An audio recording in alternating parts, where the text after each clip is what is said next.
The president releases his much-anticipated federal budget. Good evening. This is CTV News for Thursday, March 16.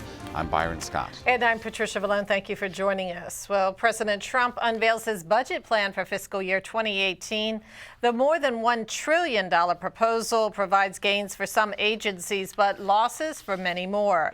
The president tweeted this morning that a budget that puts America first must make safety its #1 priority. His plan calls for a sharp increase in military spending and severe cuts to the arts, science, and programs for the poor. Funding for defense will increase by $54 billion, which will be offset by stripping money from more than 18 agencies, including the EPA, Agriculture, Labor, and State Departments. Trump's proposal will have to go through Congress, which passes the budget. Maryland Senator Chris Van Hollen is weighing in on that budget at a news conference on Capitol Hill this afternoon. He called the plan a dark vision, quote unquote. The senator is critical of the president's $1 trillion-plus package. Van Hollen says it will hurt working class and poor families who voted for him. So I think this is going to be a wake-up call to a lot of people who supported Donald Trump, that his budget is betraying them and the commitments he made. And again, I need to stress that this is coming at the same time that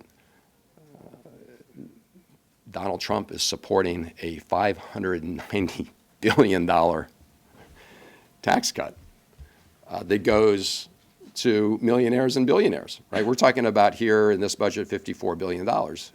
That's $590 billion to insurance companies, pharmaceutical industry, and a huge tax windfall for the very wealthiest in this country. And then Van Hollen also talked about the president's health care plan, saying it would take it away from 24 million Americans. Several environmental groups are speaking out about President Trump's proposed budget cuts. They say it would have a major impact on the future of the Chesapeake Bay. Trump wants to reduce the Environmental Protection Agency's workforce and cut its budget. As a result, $73 million in funding for the Chesapeake Bay program would be slashed. The program coordinates cleanup and monitoring efforts across the watershed. Shante Coleman, director of the Choose Clean Water Coalition, says the proposal is disheartening. Yeah, totally surprised. I mean, we knew that we were going to be... We're completely devastated about the budget that came out. We normally get $73 million for the Chesapeake Bay. The Trump's proposed budget gives us about $0, and so that would give us, just completely inhibit the ability for us to be able to put in on-the-ground projects for local rivers and streams and water quality. And specifically, what projects could people see that will be affected? Yeah, so we're talking about miles of forest buffers, stream restoration, the oyster reefs. The bay grasses have really come back over the last couple years, and that helps with blue crab populations. So we all love eating blue crab here in Maryland, and so we want to continue to see those populations rise, and it's projects like those that will continue to suffer if we don't have the funding. And the Chesapeake Bay Foundation also released a statement condemning the president's proposed budget cuts. And 2 federal judges find the president's new travel ban discriminatory, blocking the order from taking effect as scheduled today. Within hours of each other, judges in Hawaii and Maryland put that ban on hold.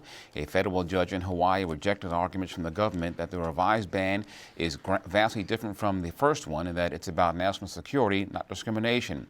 Meantime, a judge in Maryland rejecting the revised version, saying, using the president's own words as evidence, that the order discriminates against Muslims and violates the First Amendment. In a speech last night, the president called it a flawed ruling and unprecedented judicial overreach. Police are investigating a fatal shooting in Upper Marlboro last night. At around 7:15 p.m., officers responded to the Treetop condominium in the 10,100 block of Campus Way South. Law enforcement found 25-year-old Gregory Taylor on a stairwell suffering from gunshot wounds. He was pronounced dead on the scene.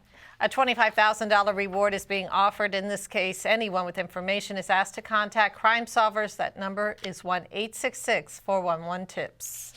And Prince George's police arrest 27-year-old Kevin Fleming for the homicide of a Capitol Heights man on March 8th. Now, Fleming was charged with first and second-degree murder for the fatal shooting of 31-year-old Timothy Wimbush. He was pronounced dead on the scene on the 5200 block of Marlboro Pike in Capitol Heights.